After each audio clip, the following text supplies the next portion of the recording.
Udah ya? Oke, kita bisa mulai ya.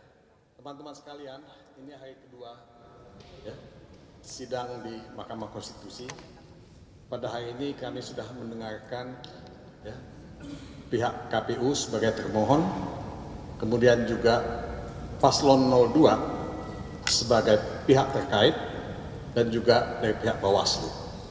Nah, mungkin teman-teman yang memantau persidangan ini dari luar akan selalu mendengar banyak hal mengenai lo ini salah kamar, ini cacat formil, ya. Dan kalau kita mendengar semuanya itu, kita akan sampai pada satu kesimpulan, memang ada perbedaan paradigma, ada perbedaan narasi. Jadi kalau saya katakan ada kontestasi narasi, itu tidak salah. Karena paradigma yang dibangun oleh teman-teman dari termohon maupun pihak terkait itu beda dengan paradigma yang kami bangun. Kami melihat ke depan, kami sangat dinamis, tapi teman-teman yang sangat formalistik, sangat normatif, itu akan selalu mengatakan, lo ini salah kamar, ini obscure, ya, kabur, dan sebagainya. Tapi buat kami, tidak ada yang obscure, tidak ada yang kabur. Semua itu telanjang, semua itu kasat mata. Ketika kami bicara mengenai politisasi bansos, ketika kami bicara mengenai intervensi kekuasaan, ketika kami bicara mengenai kriminalisasi pejabat desa, ketika kami bicara mengenai banyaknya ya, intimidasi dan ancaman, semua itu nyata, semua itu konkret, dan ini yang mungkin tidak difahami oleh teman-teman dari termohon, dari pihak terkait, dan dari pihak Bawaslu. Nah, saudara-saudara, kami tetap menganggap bahwa Mahkamah Konstitusi adalah tempat untuk menyelesaikan semua perselisihan hasil pemilihan umum. Jadi salah kalau dikatakan bahwa Mahkamah Konstitusi hanya menyelesaikan persoalan yang berkaitan dengan perolehan suara dan perbedaan perolehan suara. Itu perspektif yang sangat sempit. Ya. Kalau kita melihat pengalaman di negara lain, ya di Austria, di Kenya, ya, di Malawi, semua memeriksa persoalan persengketaan pemilihan umum itu dalam perspektif yang sangat holistik.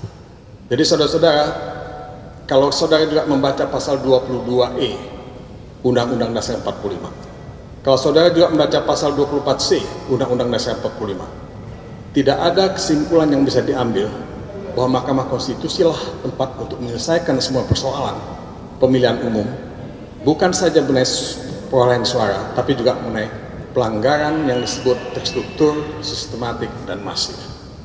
Nah, itu yang saya ingin katakan. Ya. Jadi saudara-saudara, kita ini sebetulnya sudah mengenal di Mahkamah Konstitusi ini apa yang disebut dengan judicial activism. Tadi teman-teman dari termohon dan pihak terkait itu lebih bicara mengenai judicial restraint. Kalau saudara tahu, MK ini kan didirikan tahun 2003 oleh Ibu Megawati. Kalau kita bicara mengenai uji materil itu pada waktu itu hanya untuk undang-undang yang dilahirkan setelah tahun 2003. Tapi Mahkamah Konstitusi memperluas ya, kewenangannya dan menguji peraturan perundang-undangan yang dilahirkan even pada zaman kolonial. Sehingga saudara melihat uji materil terhadap KUHP yang menyangkut hadzai artikelum, penyebar kebencian. Saudara melihat baru-baru ini ada putusan dari Mahkamah Konstitusi juga yang menyangkut pasal 310 KUH pidana mengenai pencemaran nama baik. Dan juga Undang-Undang Nomor 1 tahun 1946. Jadi salah kalau pihak Paslon 02 mengatakan bahwa kewenangan MK itu sudah ditentukan baku dan tidak bisa dilewati. Itu pikiran yang statis, pikiran yang sangat tidak berkembang dan tidak dinamis. Nah, persoalan yang semakin kompleks dalam masalah bansos itu membutuhkan pembuktian yang kompleks juga, ya, membutuhkan banyak pihak. Kami tadi sudah mengusulkan bersama-sama dengan Paslon 01 untuk menghadirkan Menteri Keuangan dan Menteri Sosial, ya, dan Menteri PMK dalam persidangan di Mahkamah Konstitusi. Kami menunggu jawaban dari pihak Mahkamah Konstitusi. Mudah-mudahan Mahkamah Konstitusi melihat urgensi dari kehadiran Menteri Keuangan, kehadiran Menteri Sosial yang kelihatannya tidak terlalu terlibat dalam penyaluran bansos, dan kita juga ingin mengetahui dari Ibu Sri Mulyani sebagai Menteri Keuangan sejauh mana politik anggaran, sejauh mana kebijakan fiskal dalam soal bansos yang menyangkut 496,8 triliun itu disalurkan. Sejauh mana automatic adjustment yang 50 triliun itu juga disalurkan. Dan ini jumlah yang terbesar dalam penyaluran bansos yang pernah kita alami. Pada zaman SBY tahun 2014, ya, itu juga ada bansos.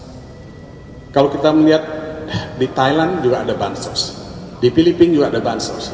Tapi jumlah bansos yang kita salurkan ini mungkin yang paling gede, paling besar, dan untuk itu perlu ada transparansi dan akuntabilitas. Jadi mudah-mudahan MK ya akan mengabulkan itu. Dan saudara-saudara, kalau itu yang menjadi objek dan tujuan kita, ini yang saya kira penting untuk diketahui bahwa kita semua mencari kebenaran konstitusional. Ya, di sini tempatnya. Jadi ya mudah-mudahan teman-teman di MK, ya, koleha-koleha yang di MK ini bisa memahami dan melakukan itu. Mungkin ada teman-teman yang lain, ya, sebentar ya, sebelum kita tanya jawab. Itu ada yang lain? Oke, kalau ada pertanyaan silakan. Selamat malam Pak Todung. Enggak jelas, bisa lebih kencang. Selamat malam Pak Todung. Ya. Saya dari Kompas TV. Pak, pekan depan ini kan sudah masuk saksi-saksi yang kemudian dihadirkan. Tadi ada 19 saksi yang diberikan oleh majelis untuk dihadirkan. Memang ada menteri-menteri, tapi kan itu di luar yang 19. Kalau dari kubu 03 sendiri ini kira-kira gambarannya saksi yang dihadirkan siapa? Itu satu. Yang kedua, kan sebelumnya sempat disampaikan juga akan menghadirkan Kapolda yang nanti akan memberikan kesaksian. Apakah itu jadi dihadirkan? Kemudian kalau memang tidak diizinkan oleh Kapolri misalnya, Kapolda dihadirkan, apakah nanti juga akan meminta pada majelis hakim untuk selain mengundang menteri, tapi juga mengundang Kapolri untuk memberikan keterangan di ruang sidang? Kami masih ada waktu untuk memutuskan apakah kami meminta Ketua Majelis untuk mempertimbangkan kehadiran Kapolda. Tapi sejauh ini yang paling penting kehadiran Menteri Keuangan, ya, dan Menteri Sosial untuk memberikan keterangannya di Mahkamah Konstitusi. Ya. Kami punya banyak ahli yang akan kami ajukan. Saya bisa bocorkan jumlahnya. Ada 8 ahli.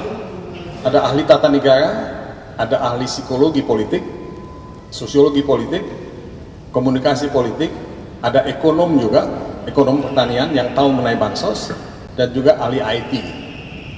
Jadi saudara-saudara, ini begitu pentingnya kita mencari semua informasi, keterangan, bahan mungkin untuk bisa memahami betapa banyaknya pelanggaran, kecurangan, ya, yang terjadi pada masa pemilu ini.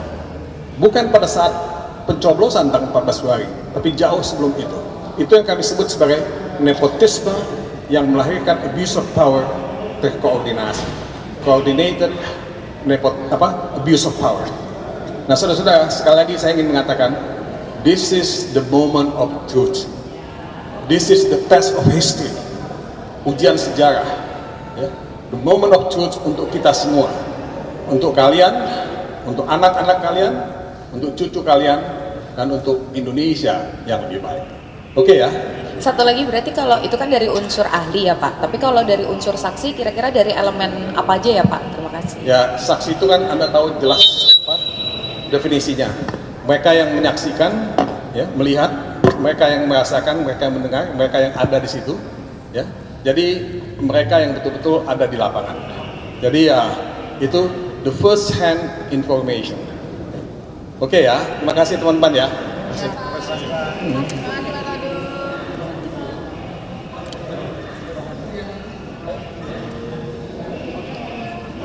Oke. Ayo.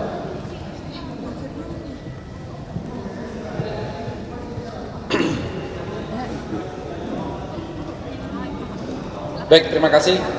Selamat malam kawan-kawan media sekalian. Ini kami bersyukur sekali, alhamdulillah, tadi Bawaslu menjawab semua pertanyaan-pertanyaan publik.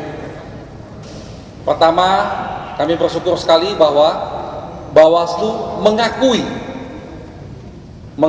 Jadi selama ini kalau ditanya kok tidak ada laporan, Bawaslu mengakui bahwa sudah banyak laporan yang masuk. Puluhan laporan, lebih dari 70 laporan sudah masuk dari kami. Termasuk tentang penetapan pencalonan Cawapres 02 Gibran. Sudah masuk juga laporan dari kami. Jadi kalau ditanyakan kenapa tidak pernah ada laporan, Bawaslu tadi sudah menjelaskan. Artinya sudah resmi itu ada laporan. Lalu selanjutnya yang menyenangkan juga bagi kami adalah diakui juga oleh Bawaslu bahwa banyak laporan kami tidak ditindaklanjutin. Jadi itu juga sebagai bahan yang kuat bagi kami bahwa karena Bawaslu tidak menindaklanjutin, maka MK lah yang paling tepat untuk memproses ini. Itu hal yang penting yang tadi di Bawaslu sampaikan. Ini tambahan?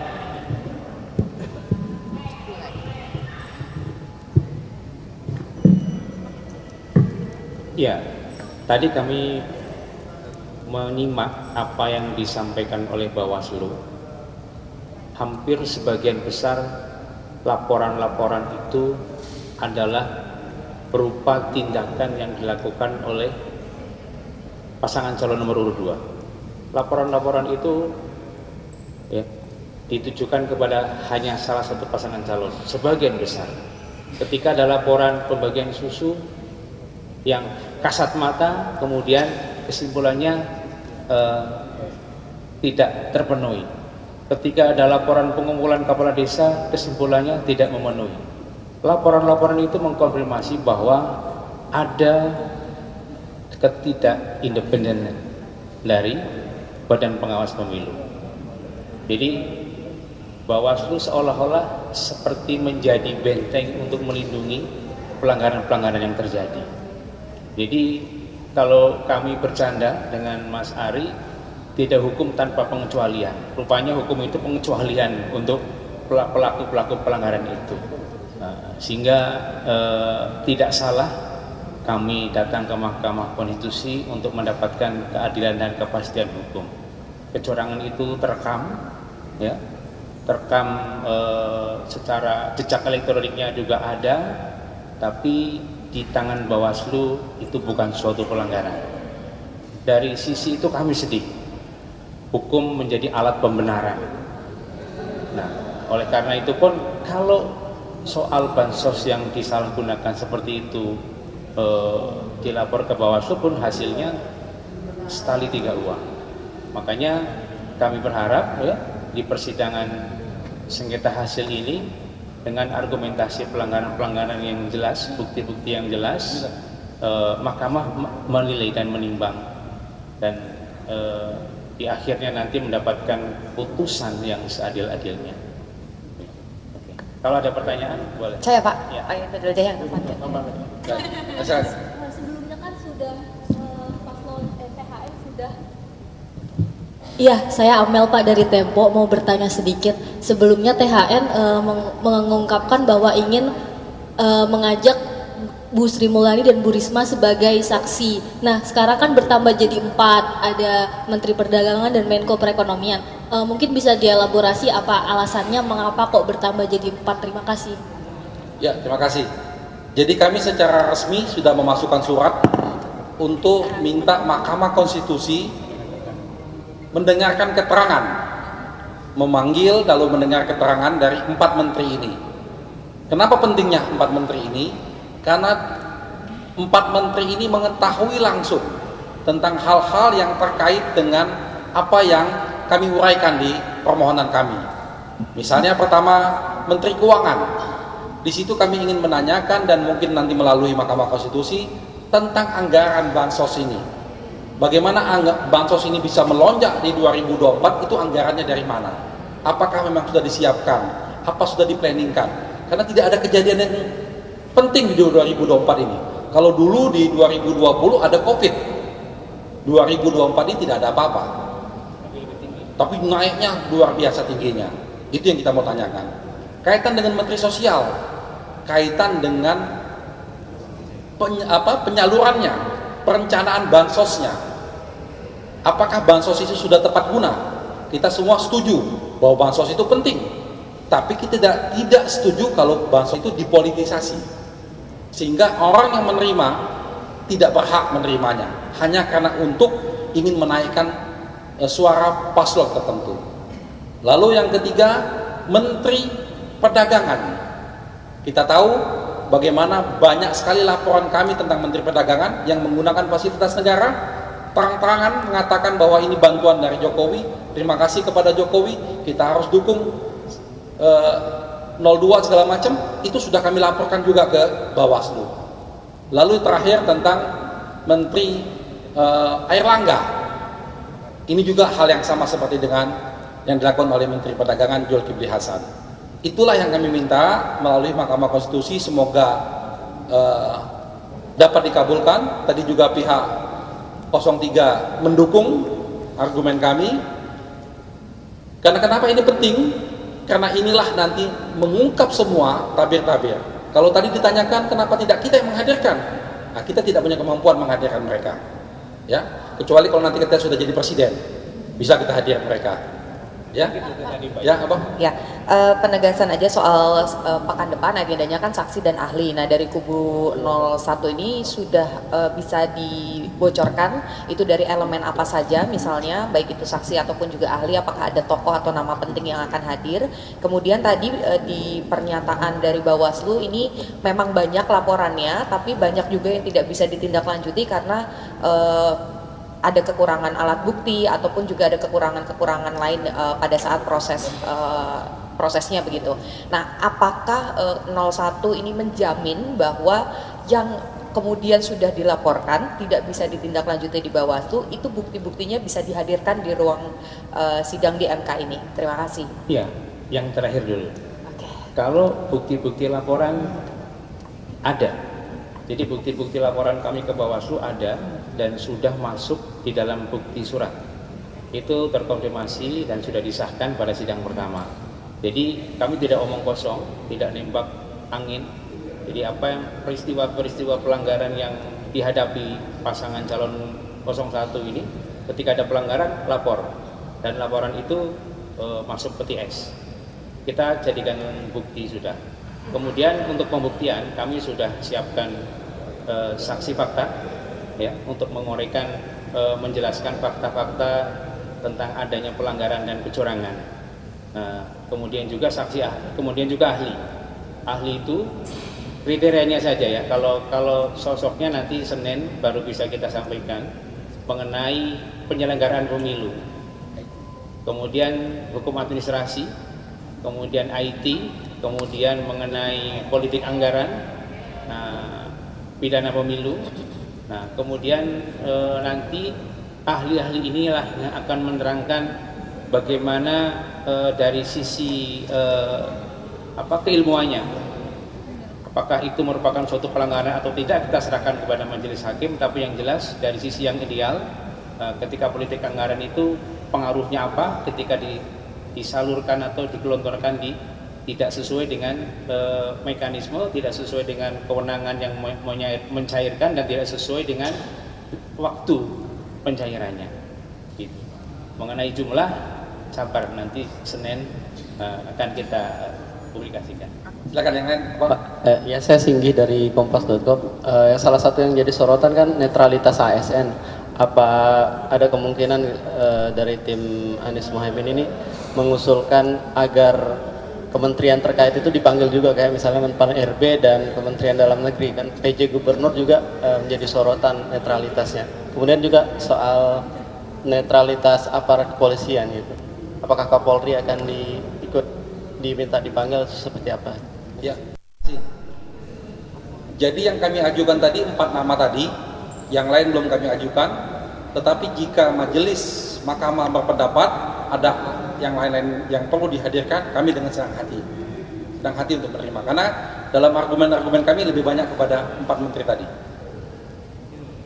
Satu lagi. Saya Hedi dari Kumparan, ini mengonfirmasi aja tadi soal permintaan Bapak yang minta di pemeriksaan saksinya digabungkan sama pemohon 2 tadi. Itu alasannya apa ya? Apakah memang ada saksi yang sama mungkin? Karena kan beberapa di petitumnya atau di uraian permohonannya itu kan ada beberapa kasus-kasus yang sama gitu. Apakah mungkin ada yang saksi yang sama atau bagaimana? Ya, sebenarnya tujuan pemohon perkara 01 dan 02 itu untuk efisiensi. Jadi karena objeknya sama, ya, perkaranya sama, jenis perkaranya sama, jadi petitumnya pun sama minta diskualifikasi. Jadi untuk mengelaborasi ahli-ahli yang diajukan itu menjadi selaras, tidak terpisah. Satu tujuannya itu untuk efisiensi sebenarnya, membantu majelis hakim. Kalau saksi fakta bisa jadi ada yang berbeda. Tapi intinya itu adalah keinginan kami sama-sama dengan pemohon 02, tapi keputusan ada di majelis. Ternyata tetap dipisah karena pertimbangan administrasi perkara yang barangkali menyulitkan. Jadi kami diberikan kesempatan dahulu. Besok hari Senin saksi dan ahli dari pemohon 01 perkara 01. Nah nanti ketika setelah selesai semua Selasa ahlinya termohon perkara 01, Rabu ahlinya pihak terkait perkara 01, kemudian baru giliran berikutnya saksi dan ahlinya pemohon perkara 02. Begitu Mas Pertimbangan. Saksinya tidak ada yang sama. Ya karena kalau saksi fakta tentunya beda karena lokus deliktinya berbeda-beda Mas. Ya. Itu pemohon 1 dan pemohon 2 ya. Bukan 01 03 karena mereka kebetulan 03. Oke, terima kasih kawan-kawan. Selamat malam.